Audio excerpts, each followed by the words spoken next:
Então vamos lá, agora pulando aqui para o tópico 2. Arraigados e fundados em amor. Um dos propósitos da oração de Paulo foi para que a igreja entendesse e exercitasse o amor de Deus.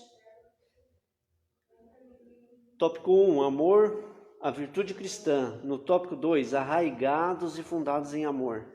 No tópico 3, intensidade do amor de Cristo. Então, no tópico 1, fala a respeito da virtude cristã. O que é virtude, então? É a potência do ser. A virtude se diz da possibilidade do ser. Então, uma vez regenerado, e convertido, reconciliado com Deus, agora o homem tem potência para amar. Mas o homem não ama naturalmente, ele ama por participação. Então, lá em João fala, nós amamos porque ele amou primeiro. Tá? Então, o homem ele ama por participação. Então ele tem agora potência para amar, possibilidade para amar. É isso que se diz a palavra virtude, é a possibilidade do ser. O nosso comentarista diz, o amor é o resumo da lei dos profetas, o sinal dos discípulos de Cristo, a prova de filiação com Deus. O amor é maior de todas as virtudes e o princípio que norteia o fruto do Espírito.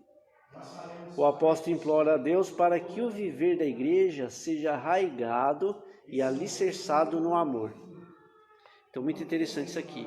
Eu separei algumas passagens para a gente a respeito disso. Vamos ver então. Então, eu estou falando de potência da alma agora, potência do ser. Há uma possibilidade de amar através da participação do amor de Cristo. Então, nós amamos porque Ele amou primeiro. Então, vejam só. O amor do homem a Deus é um último esforço inefável e ascendente do homem. Mas é o primeiro princípio de Deus, porque Deus é amor. Então o primeiro movimento de Deus é amor. Agora do homem é o último esforço inefável do seu ser. Então ele percorre, vamos dizer assim, até vulgarmente, um caminho tortuoso até que ele consiga amar. Mas de Deus é o primeiro princípio do Espírito. É isso que trata a volição e é disso que fala o coração, o centro da vontade. Então, para você ordenar o coração para que ele ame, você teve é um esforço inefável. Todo um trabalho, às vezes, de uma vida inteira. É a última atividade do Espírito do homem conseguir amar. Ao contrário de Deus, é o primeiro princípio da sua atividade. É o amor. Porque Deus não tem amor, Ele é amor. Então o comentarista antigo ele diz assim, o amor fraterno entre os homens não só deriva de Deus, mas é Deus mesmo. Veja que interessante isso. Então o amor entre os homens não só deriva de Deus, mas é o Deus mesmo. E ele ainda continua falando. Ele diz, o amor é a conexão e o vínculo pela qual todas as coisas são ligadas em amizade inefável e indissolúvel unidade. Ainda mais ele diz, difunde-se através de todas as coisas, reúne todas na unidade e as reconduz ao seu inefável ponto de partida. O movimento do amor de toda criatura tem o seu término, em Deus. Então vou repetir aqui, o movimento de amor de toda criatura tem o seu término em Deus, porque nós participamos do amor divino, Então não temos condições de amar como Ele ama, Nós amamos porque Ele nos amou primeiro. Vamos ver algumas passagens a respeito disso? Eu separei algumas aqui. 1 João, capítulo 2 e 10. Aquele que ama seu irmão está na luz, e nele não há escândalo. Então, porque é a expressão do amor, tá? Vamos lá. Aquele que não ama não conhece a Deus, porque Deus é amor. Isso está em 1 João, capítulo 4, verso 8. Também, 1 João, capítulo 4, verso 16 diz, nós conhecemos e cremos no amor que Deus nos tem. Deus é amor, e quem está em amor está em Deus, e Deus nele. Então veja, para que Cristo habite no homem, o comentarista está chamando a atenção, precisa reconhecer o amor, mas na hierarquia do amor, precisa ultrapassar o afeto e chegar na vontade, a vontade de amar. Então é a vontade de dispensar o evangelho para os demais homens, Porque o amor, através do afeto, é só por aqueles que nós conhecemos, né? Então, nosso Senhor Jesus Cristo diz: amar os inimigos, até os homens mal podem amar, né? Amar os amigos. Mas e os inimigos?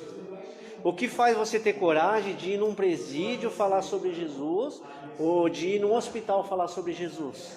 Então é a vontade, você ultrapassou o afeto, né? Esse é o centro, é o coração, é o centro de evolução, né? Então é o amor através da vontade. E esse amor, o seu término é em Deus, porque Ele é amor. Então são essas expressões. 1 João, vamos ler, 4:20. Se alguém diz, eu amo a Deus e odeia seu irmão, é mentiroso. Pois quem não ama a seu irmão, a qual viu, como pode amar a Deus a quem não viu? Então nós estamos falando do amor aqui numa esfera prática do amor, não num conceito só teórico. Por isso eu estou falando de uma hierarquia dos amores, um degrau que você vai subindo, vai ultrapassando o afeto, né? A gente não terá tempo, mas a gente precisava estudar a natureza do amor, né? Os afetos, o amor estógio, eros, né? O amor entre casais. Então esse amor da volição é o último esforço inefável do homem, né? Então é daí que você caminha de glória em glória para a imitação de Cristo. Ele participa disso, tá? Então tem a expressão em Pedro, a gente já vai chegar lá, e aí eu leio para os irmãos, a respeito dessa participação da natureza divina. No tópico 2, então, diz, arraigados e fundados em amor. A expressão arraigados e fundados em amor compara os santos como uma planta bem enraizada e uma casa bem alicerçada. Indica que sem o amor a vida cristã não tem sustentação alguma. Cristo, que excede todo o entendimento, indica que a lógica humana não pode mensurar o amor de Deus. Então, de fato, é imensurável, né? Não pode ser medido, tá? Então, tem um comentarista a respeito da Epístola aos Efésios, e ele diz aqui com muita propriedade a respeito disso, comentando essa passagem, tá? Ele fala assim, ó, o propósito de toda doutrina, o valor de toda instrução, é levar-nos à pessoa do nosso Senhor e Salvador Jesus Cristo. A falta de entendimento deste ponto tem sido uma armadilha para muitos, ainda hoje. Depois ele continua. O verdadeiro conhecimento cristão é conhecimento de uma pessoa. Ele está falando a respeito de Cristo. Porque o conhecimento de uma pessoa leva ao amor, porque Ele é amor. Então, em última instância, o conhecimento cristão é o conhecimento de uma pessoa. Então você vai desvelando, né, a medida da razão, e ele vai revelando no sentido espiritual. Então o homem natural vai tendo compreensão de algumas coisas, e o homem espiritual vai tendo uma excelência desse conhecimento, porque é revelado, né? Então ele vai compreendendo a pessoa do nosso Senhor Jesus Cristo, e ele vai compreendendo a prática do amor, e como nosso Senhor Jesus Cristo fez nessa terra. Então ele sofreu, ele chorou, teve fome aqui nessa terra, mas o seu amor, né, era indescritível. Então Paulo usa a expressão imensurável, não é isso? Então é nesse contexto, tá, irmãos? É muito interessante isso aqui e muito profundo, né? O item 3, a intensidade do amor de Cristo. Então diz, Paulo pede para que os crentes conheçam a intensidade do amor de Cristo. A ênfase recai em que Cristo nos amou e ainda nos ama, e que por isso devemos amar uns aos outros. O apóstolo sabe que o esforço humano não pode atingir essa meta. Vejam só, né? Porque ele nos amou quando ainda éramos pecadores e promoveu tudo isso que nós vimos estudando nas lições, né? Muda a posição, muda o estado, reconcilia com Deus, tira o homem de sob a ira de Deus, salva-nos da ira dele mesmo, não é? E agora nós podemos participar da bem-aventurança de Deus. Então todo esse processo, esse é o amor de Cristo que promoveu, essa é a obra salvífica de Cristo, né? Então o homem não pode imitar, ele não tem condição, o homem natural, ele pode participar desse amor. E como ele faz isso? Passando os afetos e empreendendo o seu amor na vontade, onde ele busca a prática do amor. Diário. É isso que Paulo está fazendo. Paulo está preso, né? Prestes a discorrer um martírio em Roma. Ele está escrevendo uma carta para as igrejas, para consolar e para ensinar sobre o amor. Então vejam só, isso é intercessão e é isso que ele está ensinando, o amor pelo outro. Quem é o próximo? Né? É todo o outro que não é o mesmo.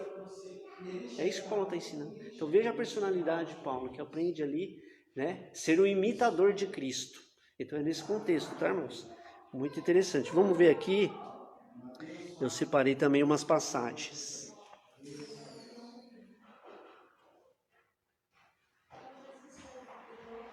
João 3,16, conhecido, né? Vamos pular ela, deixa eu ler depois. Então vamos ver. Voltando aqui, esse contexto do amor, de algo imensurável e inefável, né? Porque Deus é amor. Então é um movimento interno ou intratrinitariano. Esse movimento acontece na eternidade, na Santíssima Trindade, né? Então eu já falei aqui algumas vezes, isso é importante, né? Porque alguns dizem que Deus criou o homem para que tivesse um objeto no qual amar. Não é isso, não é isso. Porque Deus já amava na eternidade a si mesmo. Ele é amor. Ele não precisou de um objeto para que ele pudesse amar, né? Então ele cria o homem para que este lhe preste culto. Essa é uma diferença visceral, tá, irmão? Então vamos ver do que eu estou falando aqui, ó. Deus ama a si mesmo. João 3,35. O Pai ama o Filho e todas as coisas entregou na sua mão. Então veja, um movimento interno, intratrinitariano. O Pai ama o Filho. Depois, João 10,17. Por isto o Pai me ama, porque dou a minha vida para tornar a tomá-la. Então o Pai me ama, falando a respeito do Pai que ama o Filho, no seio da Trindade, né? É um movimento que diz, então, os teólogos, ad intra, um movimento interno. Depois, João 14,31 diz, mas é para que o mundo saiba que eu amo o Pai e que faço como o Pai me mandou. Então veja, o Pai ama o Filho e o Filho ama o Pai. Nós estudamos aqui a preexistência eterna do nosso Senhor Jesus Cristo. Então se diz da eternidade, o Pai já amava o Filho já amava o Pai. Não precisa de objeto externo para que pudesse amar, né? Então como que o homem vai imitar esse amor? Né? Por isso eu digo aqui, é um esforço inefável, quase inalcançável, né? Ou inalcançável nessa vida para que se possa fazer. Então vejam mais aqui, ó, Romanos 15:30. Rogo-vos, irmãos, por nosso Senhor Jesus Cristo e pelo amor do Espírito, que combatais comigo nos vossos corações por mim a Deus. Então Paulo falando do amor do Espírito, né?